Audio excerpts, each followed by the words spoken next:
Vous ne pensez pas Oui. que la situation était suffisamment grave et sérieuse pour mettre en place un comité qui pourrait vous dire exactement qu'est-ce qui n'a pas fonctionné dans ce jour-là? Mais cette commission, elle a été bien créée, comme je l'ai dit, je suis en train juste de me répéter. Non, je sais que vous avez parlé d'une commission d'enquête internationale. La commission d'enquête internationale, ça je l'ai déjà parlé, mais il y avait une commission, non seulement ceux-là qui sont morts. Non, pour moi, c'était une commission, vous ne pensez pas qu'il était important de mettre en place une commission pour voir à quel niveau a été le dysfonctionnement pour que des militaires puissent tirer au stade. Mais le dysfonctionnement, je n'ai pas besoin d'une commission pour dire le dysfonctionnement. Moi-même, j'ai vécu les faits. C'est mon aide de camp qui est parti au stade.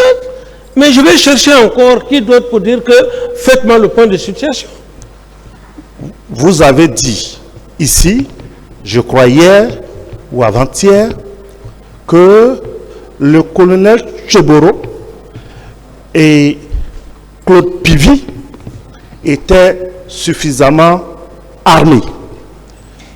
Est-ce qu'il ne vous était pas possible, justement, d'apprécier ce dysfonctionnement pour faire en sorte que cela ne puisse pas se répéter comme c'est votre souhait? Maître, vous avez mal compris la comparaison. J'ai parlé de force d'opposition. Quelle que soit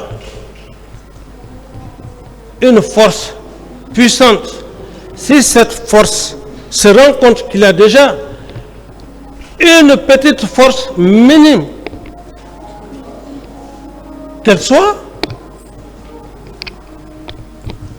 cette force ne va pas tenter de faire quelque chose. C'est dans ce contexte que j'ai parlé des éléments du colonel Pivy et du colonel Tebro, parce que ces hommes empêchaient en quelque sorte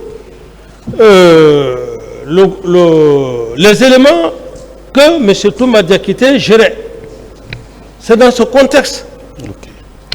Merci.